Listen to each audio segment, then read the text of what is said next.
रूस में नौकरी करने गए भारतीयों को लेकर हाल ही में खबर आई थी कि इनमें से कुछ लोगों ने रूसी सेना को ज्वाइन कर लिया है। इस बीच रूसी सेना में भर्ती भारतीयों पर मीडिया के सवालों के जवाब में विदेश मंत्रालय के प्रवक्ता रणधीर जायसवाल ने एक बयान जारी करके सरकार का पक्ष सामने रखा है। मंत्रालय ने कहा कि भारतीय नागरिकों को रूसी सेना में शामिल नहीं होना चाहिए। मंत्रालय ने कहा कि रूसी सेना में शामिल होकर जंग लड़ना खतरे से भरा हुआ है। दरअसल भारत से हर साल लाखों लोग विदेश में जॉब के लिए जाते हैं। भारतीय रूस में भी नौकरी की तलाश में जा रहे हैं। इनमें से कुछ लोगों को रूस की सेना में भर्ती होने का ऑफर मिल रहा है। इसके बदले उन्हें अच्छी सैलरी देने का वादा भी किया जा रहा।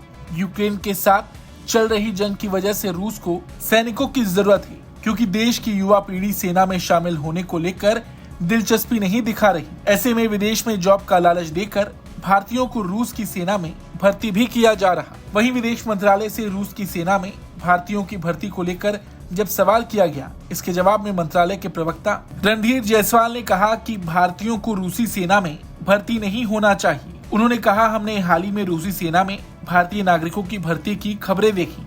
सरकार ने पिछले एक साल में कई मौकों पर इस तरह के काम में जुड़े जोखिमों और खतरों को हाईलाइट किया और भारतीय नागरिकों को इसे लेकर आगाह भी किया गया। विदेश मंत्रालय के प्रवक्ता ने कहा कि हमने दिल्ली और मॉस्को दोनों जगह पर रूसी अधिकारियों के साथ इस मामले को उठाया है और अनुरोध किया है कि इस प्रथा को रोका जाए और हमारे नागरिकों को भी छोड़ा जाए। हम प्रभावित भारतीय नागरिकों के परिवारों के संपर्क में हैं। उन्होंने आगे भारतीयों को विदेश में जॉब ऑफर लेने को लेकर चेताते हुए कहा, हम एक बार फिर सभी भारतीय नागरिकों से रूसी सेना में शामिल होने के किसी भी ऑफर से दूर रहने का आग्रह करते हैं, क्योंकि ये खतरे से भरा है। भारत सरकार ने एक बार फिर भारत के नागरिकों से आग्रह किया कि वो यूक्रेन जंग के बीच रूसी सेना में शामिल होने के किसी भी ऑफर को स्वीकार नहीं करें, क्योंकि ये खतरे से भरा रास्ता है। वहीं एक मीडिया रिपोर्ट के मुताबिक विदेश मंत्रालय ने इस साल की शुरुआत में भी कहा था कि सरकार के ठोस प्रयासों की वजह से रूसी सेना में शामिल अधिकांश भारतीय नागरिकों को पहले ही छुट्टी दे दी गई है। इसके अलावा संबंधित रूसी अधिकारियों से अनुरोध किया गया कि वो अपनी सेना में बाकी बचे